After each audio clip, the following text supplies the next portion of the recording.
Now this is one of my favourite little boulevards in Subiaco, and there's a couple like this. This links to another one. So you can see the sign up there. Behind me is the bike lane, and over there is the pedestrian lane, and they're really nice. Now, good thing about this is when they redid all this, this whole area was flattened, I don't know, 20 years ago, and rebuilt and master planned, and they put in these trees. So this provides a fantastic shady avenue when it's hot, which is really nice. And you've got, you know, nice wide path for cyclists, well separated, obviously separated, and they've used different textures over here. You can see here it's that type of brick, and here it's just the normal asphalt. Now, the only downside to putting these trees here is this path is starting to degrade a little bit due to root damage. For instance, just here, it's slightly raised, for instance, and the whole path kind of undulates like this and that as you go along. I don't really notice it because I'm on a dual suspension a mountain bike, but I think if you're on a road bike, you might certainly start to notice it. So one day they're going to have to pull this up and relay it, but right now it's really bloody good. This actually provides another example of non-obvious design. So over there, that path is all the standard red asphalt, whatever you want to call it, and then you can see it turns into this multicolored brick, and that multicolored brick goes around the corner there. So the question is, as you come off that path, where exactly are you supposed to go? Is this a bike path? Is this a shared path? Are you supposed to dismount? Where are we going from here? Are we going up there? Are we going down here? Well, I know where I'm going now. And then it changes again into this interestingly textured concrete stuff. Looks like someone's come along here and poked a million holes in it with their fingers. Again, what sort of path is this? It's not your obvious red asphalty shared path. Then our texture changes here again. We've got this black brick stuff. Yeah, you can see that, and oh, look at that. We're back onto a nice, normal, regular shared path. You can see over there they've used that interesting textured brick. So from here, yeah, well, this is another one of these beautiful shady pathways, and obviously I should be riding here, but that link between these two paths is not obvious, and and if you're looking for this kind of surface here, because you know, this is what you expect to see when you're riding, and you don't see it, yeah, you get confused and wonder, where the hell am I supposed to be going? With that out of the way, let's take a tour of Subiaco and see what works and what doesn't work. And we're going to come in from the Fremantle side on the principal shared path, the PSP. And the first thing we're going to see, which works really well, is, yes, an underpass. Something we probably don't think about that often, but it goes under a 4, 5, 6 lane road, not really sure what, but anyway, underpass. Good thing to have. What I think doesn't work that well are these black bricks when you come out of it, because it doesn't give you a clear lead on into the path. When we do get to the bike path, though, you can see there's this bricks laid across it to warn you as you're coming to the end of the path, there's an intersection there. Something I do like along here are these hedges, because they keep pedestrians off the path on either side.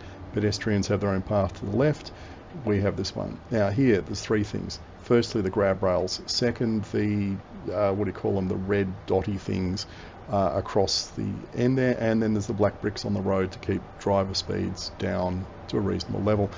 Going along here, again, we've got more hedges, which is great, and you can see over there on the left there's a bike shop, there's bike parking, and yes, there is bike parking on the other side of these hedges. The only thing I don't like about it, though, is the lack of shade at the moment, but I guess in 10 years when these trees have grown up, it's going to be fine. Another thing which works, heaps of space behind the bus shelter, no conflict with bus passengers.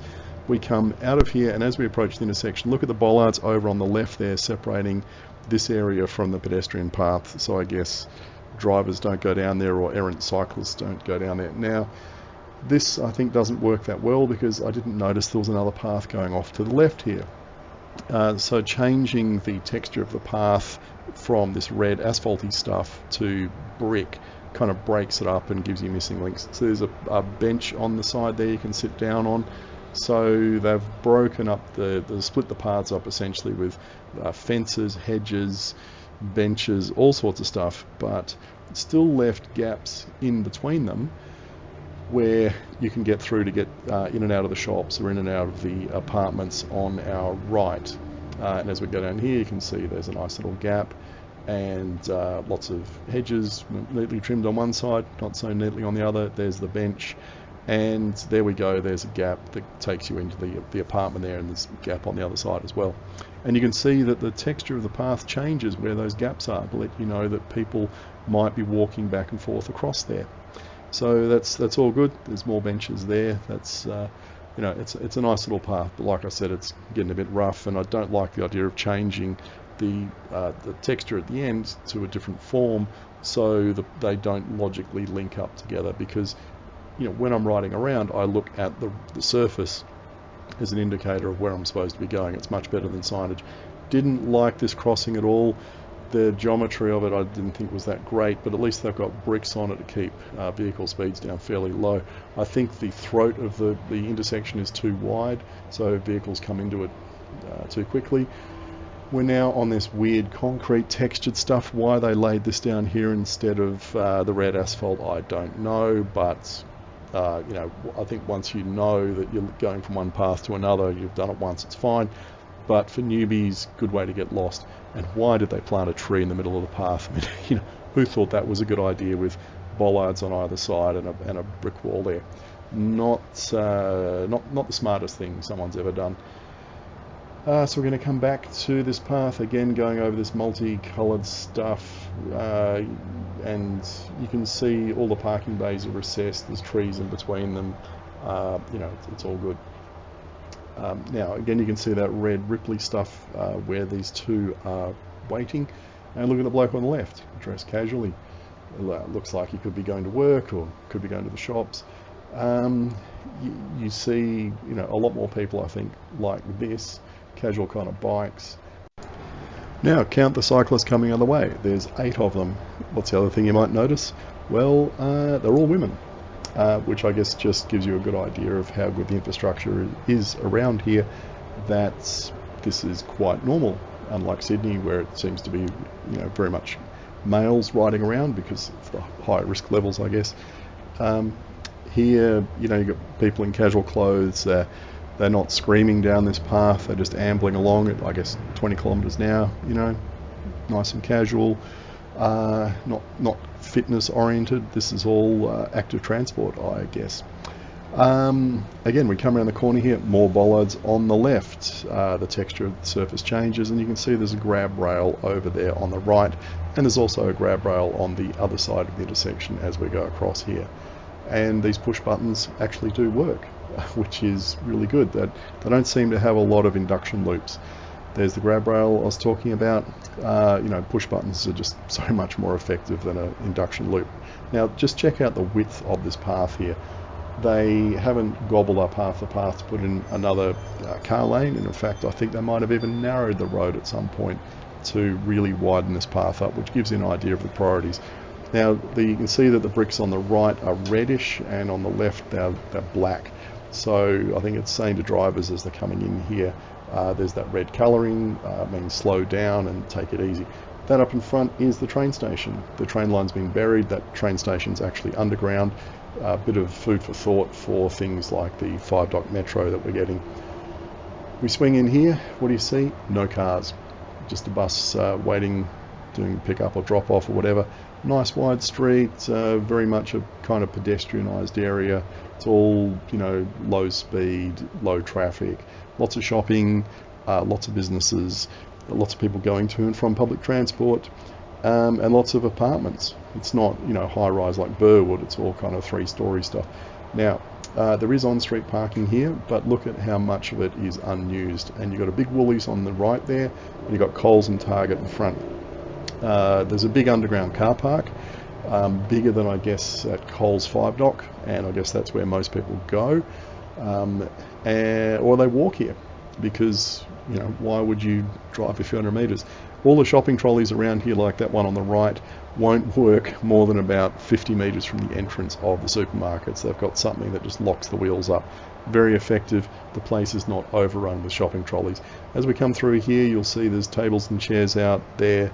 You'll see that in a few places around this square, piazza if you want to call it that.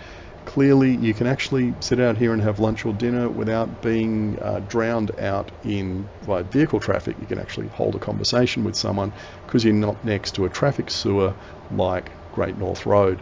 And I always think the reason why Great North Road is not a great place to go and eat when you're up around the 5 Dock end is simply because of the volume of traffic racket. Traffic sewers and eating out are not a good combination. Now, nice shady path along here. You can see it texture changes again as we go into a kind of shared pedestrianised area, and then we're going to go back into another dedicated nice red path. You see there's hedges, there's trees, there's a park in front of us. This is a really nice place to be. And the effect of the hedges on both sides, of course, are they keep the pedestrians off the cycle path, because this is like a cycling freeway into the city. You can see there's gaps through there to get out to the park. Playground's off there on the right. And I don't know how well it's used, but it's a very nice place to ride through. As we approach this intersection where pedestrians are going to be going back and forth, you see again you get these bump bump bump things. The texture changes where they lay down these square bricks to let you know to watch out for people approaching from the left and the right. And when we get to it, you can see again they've put down that red ripple stuff on the edge of the intersection. So they've really thought through every aspect of it, and it's quite good.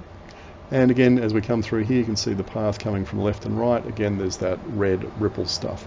Now that's pretty much the end of Subiaco. Once we get out of here, we're back just on the path that follows the railway line into the city, and that's all pretty boring.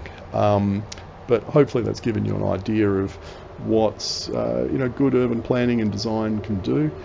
I think a lot of this was done, I don't know, maybe 20 years ago, well before they kind of went Dutch in their thinking. So I think that's why some of the elements don't work that well.